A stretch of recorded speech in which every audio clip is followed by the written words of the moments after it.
Boxing. Beats and rhymes. No one Can do it better. For a cruiserweight, and it just didn't go Chris's way. I mean, he showed incredible balls in there, by the way. I think that, you know, he showed toughness and resilience beyond belief. He really did. Were you surprised by the approach that he took? I mean, ultimately, I had a bet on him. I had 2 bets on him. I think I bet $1,000 on him getting a knockout, which I thought was a stretch, but it was 25 to 1. And I had $1,000 on him winning on points. So I covered myself right, either which way. Right? So that's why you're pissed off. So you haven't covered anything. But I picked Ramirez. Then when I saw the weigh-in and Chris looked huge compared to Ramirez, I was a little more on the fence, but I didn't change my pick. Simon bet $1,000 on a Billiam Smith knockout. Now, I'm thinking, you got Richard Riakporhe, Masternak, Lawrence Okoli, Isaac Chamberlain. They are Chris's last 4 opponents before Ramirez. The only stoppage was the retirement win against Masternak, after Masternak was piecing him up, and then, inexplicably, Masternak didn't come out for the 8th round. It wasn't even obvious what punch hurt Masternak. They say it was a body punch. So, okay, the odds are generous, 25 to 1 for Chris to win by stoppage or knockout. But basing it on Chris's World Championship resume, and even before that, what would suggest that Chris is going to knock out a 48-fight, 2-weight champion who's never been on the canvas, from my memory? And then to put another $1,000 on just a win means Simon either has too much money or he knows nothing about boxing at all. He must have had his blue, white and red Union Jack boxer shorts on when he put that bets on. Absolutely clueless. You put $2,000 on Chris Billiam Smith to knock out or beat ZURDO Ramirez. I don't know if Chris is going to make that old fable that boxers make. You should see the other guy if you think I look bad. Post-fight, he suffered a broken right thumb, fractured left hand, stitches inside and outside of his left eye, and damaged ribs. Boxing. Beats and rhymes. No one Can do it better. So just after Boots defeated Kushazin on November the 9th, Eddie said he got a message literally after the last bell went that the PBC were prepared to do a step-aside deal with Gassayov, Stanionis' mandatory contender. Now, Gassayov is a Matchroom fighter, so it wouldn't have been hard to get the step-aside deal done. Now, I don't know if Boots doesn't fancy his chances at Stanionis or at welter no more after a relatively laboured performance against Kushazin. Or maybe Eddie's figuring they'll gamble on Gayasov getting the belt and then make a unification with Boots. Or is Boots going straight up to 154? But 11 days after the event, when it looked like they were going to make the fight, there was no obvious hurdles to stop that fight being made. Today they're saying that Stanionis and Gassayov have come to a deal, date to be announced. Now we know the PBC are a little apprehensive of taking fights outside house, and they obviously haven't got the dates to do the Gassayov fight, or they would. But it's more than likely going to be on DAZN. And if Stanionis wins and Boots is still around welterweight, they'll probably do the unification on DAZN or both platforms. So they're having to outsource whether they like it or not. We'll have to wait until what is said by both parties, Matchroom and the PBC. But it's about time they start unifying these flipping belts at 147. Stanionis has had 1 fight since he beat Butaev in 2022 for that interim belt. He's since been elevated. He's 30 years of age. You would think at this stage of his career he'd want to take significant fights rather than a no-name mandatory. My opinion is that they're trying to stretch it out. They don't want to get beaten up by Boots, and they want to see what Stanionis looks like against Gassayov, and then they'll go for Boots later on in the year. Boxing. Beats and rhymes. No one Can do it better. I was looking forward to the WBA champion Nick Ball defending against his mandatory Stephen Fulton, but it looks like Fulton is going to be fighting Brandon Figueroa for his WBC 126 title on the undercard of Morrell versus Benavidez, the 1st of February at the T-Mobile Las Vegas.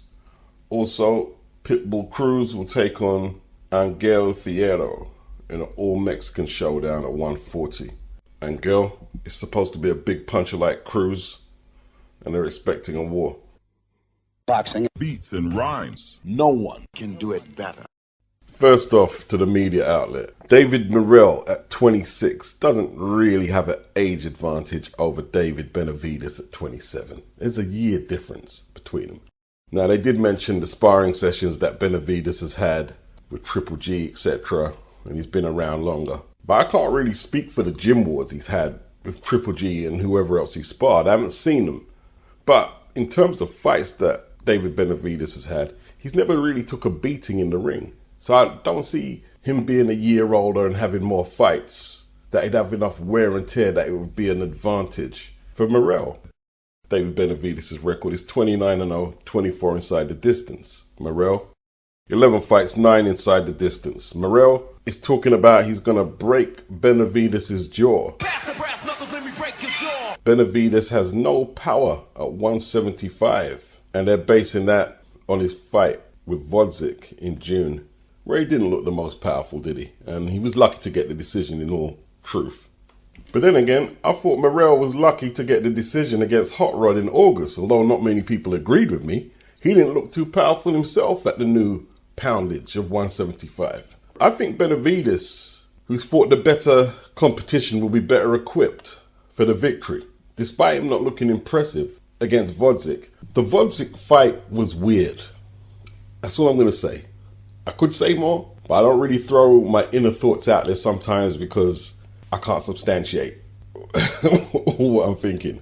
But if that fight was on the level, it's an indicator that his skill set is going to struggle against the longer reaches at 175 and him not being able to take advantage of the light heavyweight division like he did the super middleweight division. I'm reluctant to call him a weight bully, but he needs to work on a lot of stuff at the new poundage. He definitely has to improve his strength and conditioning because he looked like to have skinny arms and a bit of a, I don't want to say a pot belly, but he didn't look in optimum shape. Not at all. Morrell possibly could be the bigger puncher, but if David smothers him and doesn't give him room to work, I think Morrell will struggle. Look at the nerves that were displayed by David Morrell up on the stage there, maybe a little bit out of character. Man, I really don't know. I just know that when it comes to me and him, it's only going to be us in that ring. You know, I'm going to keep this energy up. And, you know, he's in for a long, long night. When I tell him I'm going to break his mouth, that's really what I want to do. I'm not playing around. I'm going in there, and that's exactly what I intend on doing. So Morrell threatened to break his jaw. Benavidez threatened to break his mouth. Morrell against Hot Rod looked like he was looking for one big shot. Didn't seem to have a clue how to break his man down. But Benavidez doesn't have the same level of patience as Hot Rod. And he can't box from range as well. And he will make mistakes. This is a good fight.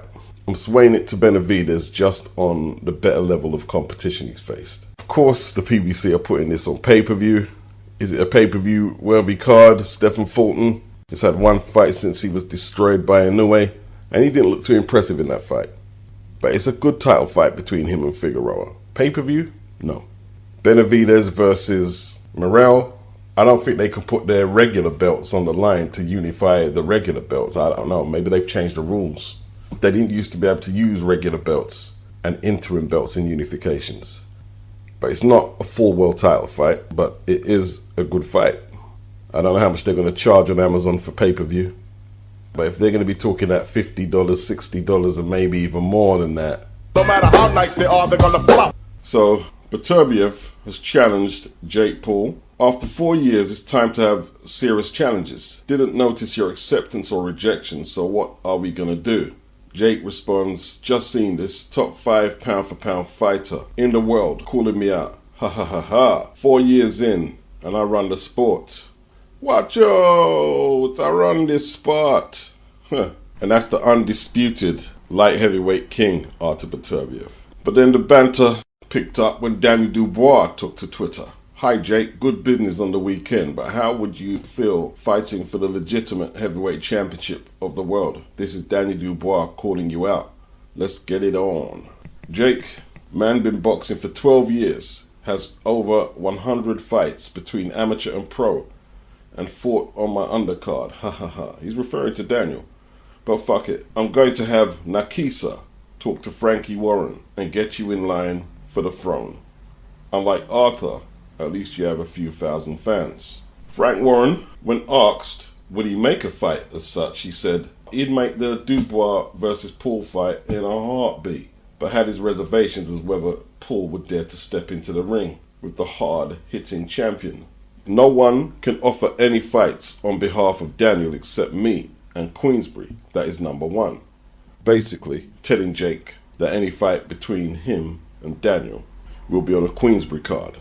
Number two, will we do the fight in a heartbeat? Would Jake do it? No, I don't think so. He is certainly not ready to fight Daniel Dubois. Daniel's next fight will be sorted out very soon. So Boxing Social is saying that Dubois' offer was not a serious one. Well, I believe it was a serious offer, an outrageous offer that was unlikely to be accepted. But yeah, Daniel and his dad and Frank Warren would take that fight. The quote-unquote boxing media are in opposition to it. Mike Coppinger said, sad to see top-level boxers in their prime calling out Jake Paul. Here's the latest. Also sorry, but Daniel Dubois is most certainly not the legitimate heavyweight champion of the world. That would be Alexander Usyk, who already flattened him. But then the rebuttal to that is some people believe that Daniel won that fight legitimately. Frank Warren probably didn't endear himself to the quote-unquote real boxing fans and boxing media by saying he'd accept it in a heartbeat. Usyk and Fury fight, 21st of December, and more than likely we won't see any traction from whoever wins that fight until May next year. And Daniel needs to take a fight. I don't see Jake Paul going for it in February. I don't see it. But we could do the hypothetical and ask what if he did. We could do that. It would be a huge spectacle. Jake, yes, as somebody commented, he's playing on the naivety of the casuals that he might actually take a fight like that. And we could mock and sneer at the casuals about their limited boxing knowledge. But what about the quote-unquote hardcores who are dying to see legitimate pros beat up Jake Paul? Knowing full well Jake would lose to them means Jake is stringing them along as he is the quote-unquote casuals. Jake can't beat Canelo, Daniel, or Artur Beterbiev. Is Tommy Fury a world beater? He hasn't even fought for an area level title, Tommy Fury, and Jake lost to him. And it's confusing. If Jake was to say yes to Daniel Dubois, then he'd be fighting a legitimate fighter. And then you complain about that. Daniel shouldn't take the fight. And then when Jake is fighting basketballers and 58-year-old rinsed out, been bunning a little too much of the green stuff, ex-world champions, you complain about that. Jake Paul, his fights do not take from the pot of the boxing you see on ESPN, the PBC on Amazon, or DAZN. It's a whole different audience. The quote-unquote hardcores like to root against it. The quote-unquote casuals like to root for it. But you're all the same audience for the same pantomime. If you don't like it, don't watch it. That applies to the media. But the media, some of them may root for it, like the casuals, and some may root against it, like the so-called hardcores. But the fact is, they love the headlines. No one's going to just ignore it. If you ignored it, let's say in Britain, if TalkSport just ignored Jake Paul and a few of the other outlets who claim to be outraged, if you just ignored it, how much traction will it get in the UK? Do you know how powerful the media are? And their influence from what will blow up big from what won't? They're very powerful. The media could have focused way more on Chris Billiam Smith trying to unify against ZURDO. But they know their listeners will only retain a certain amount of information about a fight card like that. And what they don't want to say is boxing is becoming more and more so a fringe market, with all the other stuff it has to compete with in terms of content on satellite television and on the internet, and let's say terrestrial television. While Chris Billiam Smith was getting lumps punched out of him on Saturday, his trainer, Shane McGuigan's dad, was where? I'm a celebrity, get me out of here, in the jungle. Who do you think was more visible to the United Kingdom and Ireland? Barry McGuigan by a stretch, mate. Harlem Eubank, he fights on Channel 5 this Friday. I can't even remember his opponent's name, and I will be watching it. You know, Fury Usyk 2. We've seen it already. And maybe that's why they might have to start doing away with rematch clauses with the infrequent amount of times a boxer fights in a calendar year. Tyson Fury probably needs to be fighting AJ, and Usyk probably needs to be rematching Dubois, because the attention deficit is at an all-time high. If you're going to keep the audience's attention, you need to either have something really really amazing as a product, or something just wacky like Jake Paul. The reaction pre-fight and post-fight to Jake Paul versus Mike Tyson has been very over-emotional in regards to protecting Mike Tyson, a free citizen like you and I, a grown man fighting in the ring because he chooses to, not because he's forced to. The only argument I would have in opposition to that fight was, out of all of Jake's opponents, Mike is the only one who's given the key to the city. Even the first Mike Tyson-Roy Jones fight, Jake was on the undercard. None of his subsequent fights hit the heights of the numbers that Tyson-Roy Jones fight did. And now, with Jake getting his points win over Tyson and the success it's had on Netflix, Jake has become even more so the most polarizing figure, not in boxing but all combat sports. All you can do is let the thing run its course. Try not to get too triggered. Frank, he's already dipped his toe in the fringe hybrid boxing world with Ngannou, Fury. Eddie Hearn did it with Jake's brother Logan and the rematch with KSI. And while Frank isn't going to beg for the fight, he said, we'll take it in a heartbeat. And it could be a case right now. If you can't beat them, join them if they let you join. You know, because that market, that misfits, influencer, fringe, hybrid boxing, whatever you want to call it, it's there. And like, people get frustrated, get mad, but you got to acknowledge it's there. Gervonta Davis, he seemed frustrated about it because he knows his fight wasn't cancelled because there was issues with the venue. They're trying to crunch up their numbers to make it logistically work against Lamont Roach. So he's frustrated. He had something to say about Jake, but he knows he's too small to make a challenge. Alexander Usyk was crowned undisputed heavyweight champion this year. He can't make a dent in the American market. And maybe if they get an American undisputed heavyweight champion, the lights might stay on and the likes of ESPN might not go out the same exit as HBO and Showtime. All I can tell you is buckle up. It's Jake time. That influencer circuit is very social media savvy in terms of what can you do to get a viral response with either a blog, a post, or an event. And almost after the final bell went, after Jake versus Tyson, the Misfits announced Tommy Fury versus Darren Till. Doing press conferences already. A lot of the content, John Fury's face is in the thumbnail. Oh, John's having a go at Darren. John enraged. John breaks out in a fit of rage. And despite people saying, oh, John Fury is obnoxious, I can't stand him, the press lap John Fury up. And boxing has to be spontaneous in a similar vein.